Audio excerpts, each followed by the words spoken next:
Welcome to the Digital Dreaming Off the Ground podcast. Today's episode will be a two-part episode. The first part being a review of American Underdog, and the second part being the 99 Rams, both of which center around this man, Pro Football Hall of Famer, and the greatest player, in my opinion, of arena football history, Kurt Warner. So, Kurt Warner, obviously, is one of the greatest quarterbacks in NFL history. One of the greatest quarterbacks, and arena football history, one of the greatest quarterbacks, just gridiron football history, right? So essentially, let's talk about first, Kurt Warner, right? He was born in Iowa, right? He was born and raised there. He actually grew up a fan of Joe Montana. And actually, let's talk about American Underdog. Yeah, so that's kind of how the story starts. The film starts opening up with Kurt Warner watching Super Bowl 19, Joe Montana playing Dan Marino's Super Bowl, and he basically said, that I'm going to be there someday, He didn't know how, but he was saying that you have a 13, 14-year-old Kurt Warner saying I'm going to be there, right? And essentially, that's just kind of set the stage, for the film, which then transfers to Northern Iowa, where Kurt Warner was, struggling to get starting minutes. He speaks to his coach, and his coach basically said that he asked the coach, he said, "Why am I not getting enough reps? Why am I not starting?"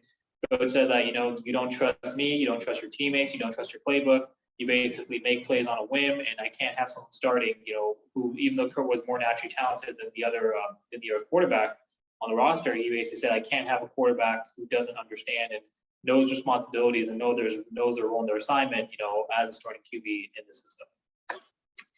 Basically, Kurt was able to finally have some pretty good years, with North Iowa, and he essentially then gets, he then basically goes around and then he tries to get his name out there in the NFL draft. He tries to get some buzz, but he's not able to.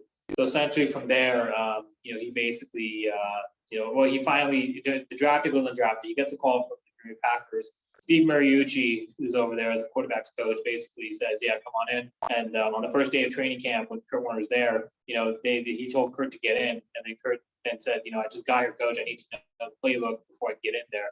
And then basically at the end of training camp, Mariucci calls Kurt to his office, and he says, "You're out of here, Warner." And Kurt said, "Why, coach?" And then he basically said, "Because he said that you basically did you didn't do your job. You basically didn't. All these other guys, wanted to get in. You didn't want to get in because you just got there and you had to learn the system and learn the assignment." And pretty much from there, that was pretty much the end of Kurt Warner's NFL career at that point. Not necessarily that he didn't mentally believe that it was going to end at that point. He knew that it was going to end at that point. He believed in himself. There was so much self-belief within himself that he was willing to kind of keep going. That's the real story of Kurt Warner, the ability to keep going. So, anyways, back to the story. Kurt is, and actually, in parallel with all this, he meets his future wife, Brenda. Brenda is a discharged Marine who basically has a child, right? Who basically has, their son, who later becomes their son after they got married, and she has two kids. And Kurt, she basically thought that was going to be a turn off for Kurt, but Kurt was willing to continue pursuing her anyways. And basically, they relied on each other heavily. And then so basically at that point, Jim Foster of the Arena Football League, basically then reaches out, tells Kurt, "Hey, we have an opening here. Are you interested?" And Kurt Warner said, very specifically, "It's not football, it's a circus. That's what football is. He doesn't take it seriously." But then he finally decided to take it up. Brenda convinced him and then to finally take Jim on his offer and join the Iowa Barnstormers with his teammate, from college. And he was able to kind of get there on training camp. They basically had training camps, in the hayfield, right? And it was really fast. It wasn't that was one thing that he noticed. It was much faster than the traditional 11-man football game. Going from 11-man to 8-man, the speed is much more intense, right? So essentially from there, Kurt is able to, make the most out of it. He made chicken salad out of chicken shit, and he led the Barnstormers, struggled initially in the season, but he led the Barnstormers to be beatable. And they lost on the last play where basically, the receiver goes out and then he's 1 yard short, which ironically which we'll get into now, obviously, when he gets to the NFL. But I mean, we'll get back to that later, right? The Arena Bowl, the 1 yard short, right? There's obviously historical significance. And any of you football fans out there know exactly what I'm talking about, right? So essentially from there, what the film didn't mention was the fact that Kurt actually ends up going to NFL Europe. And then he actually ends up on the Rams roster on 98 instead of 99. But back to the film, basically then, he gets a call from a few teams, and then finally the Rams, finally pick him up after a few years in the Premier League. And then Mike Martz, basically says, this is an $800 million franchise. Why the hell should I hand you the keys? And basically Kurt said, because there's not anyone who will lead and own that responsibility and lead us to win more than me. And then Mike Martz then called Dick, after Kurt left the office, and he said that he's ready, And basically Kurt, was able to, he was behind Trent. That was an issue that he had. He basically told Brenda, it's Trent's team. Trent's really good. And, and that's the problem that he had to deal with, because Trent being so talented and gifted and having that familiarity with the system of Mike Martz and then Coach Vermeil. Obviously another Hall of Fame this year, Coach Dick Vermeil, shout out, right? I mean, he probably doesn't use social media, but anyways, basically, back to the season or preseason, Kurt was basically, just getting ready and just basically, not in the right kind of state of mind until he finally got there. When Trent goes down with the injury after Rodney Harrison hits him and injures and takes him out for the season, in the preseason game against the Chargers, then Kurt is able to finally get his opportunity, and that's when Mark, kind of level set in. He had the film talked about his first start against Ray Lewis on the other wall right there, number 52, and essentially, how he was able to just catapult the team, he was able to catapult them, to just basically be a team, that won. He won his first start against the Ravens, and then he took off from there. I mean, basically the Rams finished up the season 13-3. They win the NFC, and they basically go out to play the Tennessee Titans of the Super Bowl.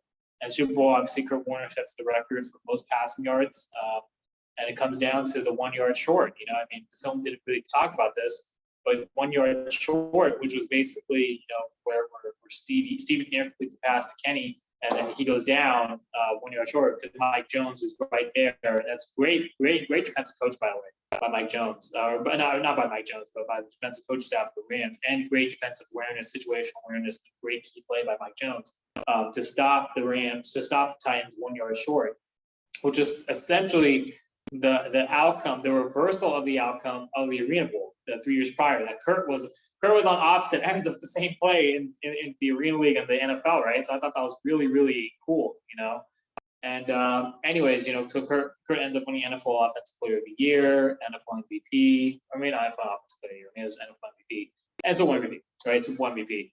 And essentially, the 1999 Rams, I mean, they're forever remembered as the greatest turnaround in NFL history. To go from 3-13 to 13-3 the following year, I mean, that's just, I mean, I don't think we've seen a turnaround that significant, that tremendous. So ultimately, I think the Rams, legacy, and Kurt's legacy, obviously, is that, just the team that Kurt Warner as a quarterback. I mean, then I got to see him play for obviously. I got to see him play that year, and then obviously the subsequent years. When he played the Patriots 2 years later, lost Tom Brady, and then he played. We led the Cardinals against Steelers and lost to Big Ben Roethlisberger, and then 8 years later he was dubbed to the Pro Football Hall of Fame. I think Kurt's legacy is just that. I mean, being the greatest quarterback in football history, and being a quarterback who really knew. He relied so heavily on faith in God, faith in Jesus. Some of us may or may not need faith. We may just believe in ourselves. But sometimes it's good to have a higher power to look up to, right? But that's not really a discussion I'm going to get into. Anyways, I think Kurt Warner's, his beliefs and his abilities, and just his willpower is really what set him apart. Really why I'm such a huge fan. He inspired me and many others, I'm sure, who ended up playing in Dory at some level, maybe not the AFL, right, but in the lower level tier leagues, right? And it's essentially, I think Kurt Warner being able to play, at that level, being able to make an impact and being able to give the indoor game some more notability, being able to go for NFL Europe, and coming to the Rams, and being able to just have an immediate impact and just, be a great role model for many others and many other players, whoever wants to get into whoever wants to, get into the NFL, if you're serious about it, definitely watch Kurt Warner, right? But I mean, the 1999 Rams, the greatest show on turf, obviously not Michael Irvin. Did I say Michael Irvin? Sorry. Kurt Warner, Isaac Bruce, Marshall Faulk, right? 2 MVPs, and Marshall Faulk and Kurt Warner, Offensive Player of the Years. I mean, you don't need to look any further than those three. to kind of, understand, how great Mike Martz, Dick Vermeil, and the Rams were, and why all of them are in the Hall of Fame. So, anyways, I thought, Kurt Warner's legacy as a quarterback, being the greatest of both leagues, and being able to kind of show gridiron football, give it more of a recognition, be able to do more, for helping the game grow, and just be able to be a legend, obviously both on and off the field, doing so much for others, and just having the willpower and determination. That was just something which I loved, because, for many others like me, you may need some motivation, some inspiration, and even now that I don't play anymore, I think it's one of those kind of stories and inspirational kind of guidelines, and something that I think we can all benefit from in some degree of capacity, only because I think, Kurt Warner's abilities and Kurt Warner's downfalls to go from stocking shelves to going to become Super Bowl MVP and MVP of the league, a few years later, to go from the Arena League to be Arena MVP, and then go to NFL Europe, and then go to the NFL, and kind of, we see how big the other leagues are now, the USFL, XFL, and all the other leagues like fan control football, we talked about last episode or a few episodes ago with TO, right? There's so many other leagues now, which, all these NFL greats have either played in or play in or have some part in. Looking forward to XFL launching next year too, to see how, how Dwayne Johnson does as owner. I'm thinking that it's going to be great. The USFL was great to watch this year. I really enjoyed it. FCF, that's also great to watch. SCF, it's great to have these opportunities, avenues, for all these other players. Kurt Warner, obviously, being no exception to that. Anyways, he did great. He had to get a great career. He had a great, impact, and he had a great legacy. In my opinion, I think Kurt's legacy, he's probably a top 20 quarterback of all time. Top 15, actually. I think top 15. Just because, he set all the Super Bowl records, the top 3, Super Bowl passing records, 65.5% completion percentage, right? Through 11 seasons playing the NFL, that's just remarkable. I think, and, he did have some setbacks in his career, obviously, in New York with Eli, but those setbacks only furthered him to become even greater when he was able to go to the Cardinals and lead them to their first ever Super Bowl title. Not title, but Super Bowl appearance, NFC title. So, anyways, that's my take on Kurt Warner, American Underdog, 1999 Rams, in episode 99, right? So it's fitting. So hopefully you guys enjoyed that episode. Hopefully, we can see more of the indoor game grow, more minor league of the game, more of the minor league game grow, and hopefully we can get more types of documentaries like the American Underdog story. Because I thought the story was, I forgot to give it a rating. I give the film an 8.5 out of 10.